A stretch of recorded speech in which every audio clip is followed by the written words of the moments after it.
நலாஸ் நாட்டு சர்க்கரை நலமுடன் வாழ நலாஸ் இந்தியாவிலேயே நாட்டு சர்க்கரைக்கு ISI முத்திரை மற்றும் அக்மார்க் அங்கீகாரம் பெற்ற ஒரே நிறுவனம். தொடர்புக்கு 9047045000. அந்த கூட்டத்தில் நானும் பங்கேற்றேன். முதல்வர் சில உட்காந்து நானும் கேட்டேன். அவர் கம்பரை இழிவுபடுத்தவும் இல்லை, அவர் ராமனை இழிவுபடுத்தவும் இல்லை. கம்பர் எழுதியிருக்கிற காவியத்தை விளக்கி சொன்னார்.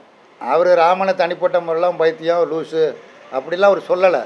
கம்பராமாயணத்தில் இப்படி சொல்லப்பட்டிருக்கிறது, கம்பர் இப்படி எழுதியிருக்கிறார் என்று அதாங்க கம்பர் எழுதியதை அவர் விளக்கி சொன்னாரே தவிர ராமரை அவர் தனிப்பட்ட முறையில் விமர்சிக்கவில்லை.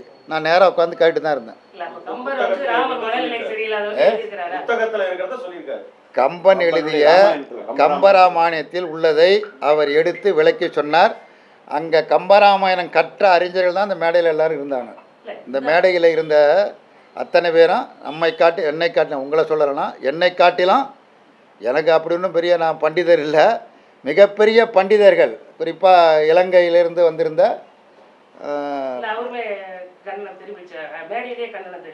மேடையில் அவர் கண்டனம் தெரிவிக்கல, அவர் பேசவே இல்லை. நீங்கள் தவறாக சொல்லாதீங்க. அவருக்கு விருது வழங்கப்பட்டது, விருதை வாங்கி கொண்டு அவர் சென்று விட்டார். யாரும் மேடையில் வைரமுத்துவை தவிர வேறு யாரும் அங்கே மேடையில் பேசலை. அவர்களுக்கெல்லாம் விருது வழங்கப்பட்டது. ஒரு 7-10 பேருக்கு சுகி சிவம் போன்ற பல்வேறு அறிஞர் பெருமக்களுக்கு, கம்பராமாயணத்தோடு தொடர்ந்து தொடர்பு உள்ளவர்களுக்கு ஜெகத் ரட்சகன் அவருடைய ஏற்பாட்டில் அவங்க ஒரு கம்பன் கழகம் நடத்திக்கிட்டு இருக்காங்க. அதனுடைய தலைவர் அவர் ஏற்பாட்டில் விருதுகள் வழங்கப்பட்டது. விருதை வழங்கியவர் முதலமைச்சர். அந்த மேடையில் பேசியவர், உரையாற்றியவர் கவிஞர் வைரமுத்து மட்டும்தான். இவர்களை பாராட்டி பேசினார். பாராட்டி பேசுகிற பொழுது கம்பர் என்ன மாதிரி எழுதியிருக்கிறார் என்று ஒரு விளக்கம் அளித்தாரே தவிர இவராக கற்பனையாக எதுவும் சொல்லவில்லை. அவர் அது வெளியிலிருந்து அப்படி ஒன்று பேசினார் என்று அவர் மேலே ஒரு சாயத்தை பூசி அதன் மூலமாக ஒரு அரசியல் ஆதாயம் தேடுவதற்கு சிலர் வெளியில் இருந்து முயற்சிக்கிறார்கள். அவ்வளோதான். இந்த ஆணவ நெடுஞ்சாலையை தனியாருக்கு விடுறதுக்கு எதிர்ப்பு தெரிவித்து விடுறதா ஒரு திட்டம் இருக்குன்னு போராட்டத்துக்கு வந்தவங்களையும் கைது பண்ணியிருக்காங்க. இப்போ உங்கள் கூட்டணியில் இருக்கும்போதே தமிழக அரசு இந்த மாதிரியான ஒரு முடிவு எடுக்குது. இதையெல்லாம் பார்த்து நீங்கள் அமைதியாக இருக்கிற மாதிரியான ஒரு சூழல் இருக்கு. இது ஒரு பிரச்சாரம். உங்களை மாதிரி உள்ளவங்க அல்லது உங்கள்கிட்ட யார் சொன்னாங்களோ அவங்க தமிழ்நாட்டில் தொடர்ந்து செய்கிற பிரச்சாரம் என்னென்னா திமுக தோழமை கட்சியாக இருக்குது, அதனால் எதையுமே கண்டுகொள்றதில்லை என்று ஒரு வதந்தி, ஒரு அவதூறு தொடர்ந்து பரப்பப்படுகிறது. தூய்மை பணியாளர்கள் சென்னையில் போராடிக்கிட்டு இருக்காங்க ரிப்பன் மாளிகைக்கு முன்னால். எனக்கு இருக்கிற 1000 வேலையில் நேற்று போய் அவர்களை சந்தித்து பேசி வாழ்த்து கூறிவிட்டு அரசு நடவடிக்கை எடுத்து அவர்களை நிரந்தரமாக்க வேண்டும், ஒப்பந்த முறை ரத்து செய்ய வேண்டும் என்று வாழ்த்து சொல்லிட்டு தான் இரவு புறப்பட்டு இங்கே வந்திருக்கிறேன்.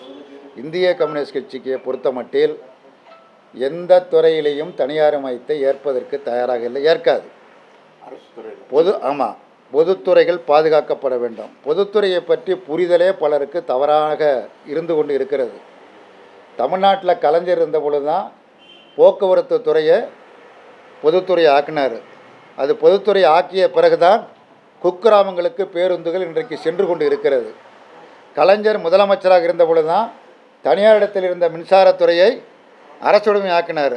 அரசுடைமை ஆக்கப்பட்ட பிறகுதான் குக்கிராமங்களுக்கு மின்சாரம் இன்றைக்கு தெருவிளக்கு எரிகிறது, வீடுகளுக்கு லைட் எரிகிறது. தனியார் இடத்துல இருந்த பொழுது குக்கிராமங்களுக்கு லைட்டு கிடையாது, மின்சாரம் கிடையாது, போக்குவரத்து கிடையாது. ஆகவே பொதுத்துறையில் சேவைத்துறைகள் இருக்குது. இப்போ கல்வி, மருத்துவம், போக்குவரத்து, மின்சாரம், இதெல்லாம் நட்டம் ஏற்படுமானால் நட்டம் ஏற்படும். ஏன்னா இவையெல்லாம் சேவைத்துறைகள். இன்னொரு பொதுத்துறையில் லாபம் வரும், இந்த மாதிரி இதில் நட்டம் வரும். நட்டம் வருவது பிரச்சனை இல்லை, அது மக்களுக்கு சேவை செய்ய வேண்டும் என்கிறதும் இல்லை. பொதுத்துறைகளை பொறுத்த மட்டில் நாடு விடுதலை பெற்ற பிறகு முதல் பிரதமர் பண்டித ஜவஹர்லால் நேரு எந்த ஒரு நாட்டையும் நம்பி இந்தியா இருக்கக்கூடாது, நம்முடைய தாய்நாடு இருக்கக்கூடாது, ஆகவே பொதுத்துறை நிறுவனங்களை உருவாக்கணும். பொதுத்துறை நிறுவனங்கள் அவர்தான் உருவாக்கினார். பொதுத்துறை நிறுவனங்களை இந்தியாவின் ஆலயங்கள் என்று அவர் குறிப்பிட்டார்.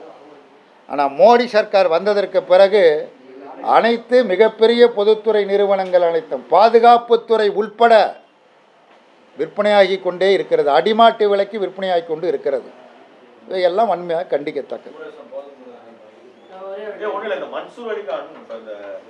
இங்கு வசிக்கக்கூடிய வட இந்தியர்களை தேர்தலில் அதாவது நம்ம வாக்காளர் பட்டியலில் சேர்க்கக்கூடாது, அப்படி சேர்த்தா நான் போராட்டத்தை கையில் எடுப்பேன்னு சொல்லியிருக்காரு.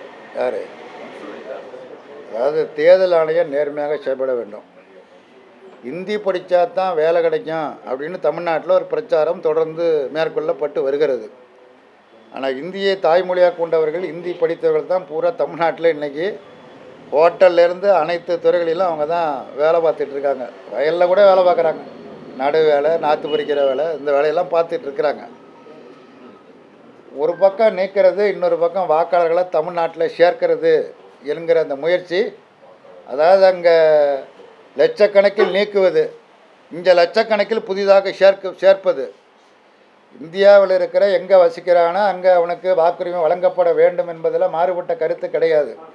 ஆனால் வேண்டுமென்றே திட்டமிட்டு ஒரு உள்நோக்கத்தோடு சேர்ப்பதையும் நீக்குவதையும் இந்திய கம்யூனிஸ்ட் கட்சி ஆதரிக்காது.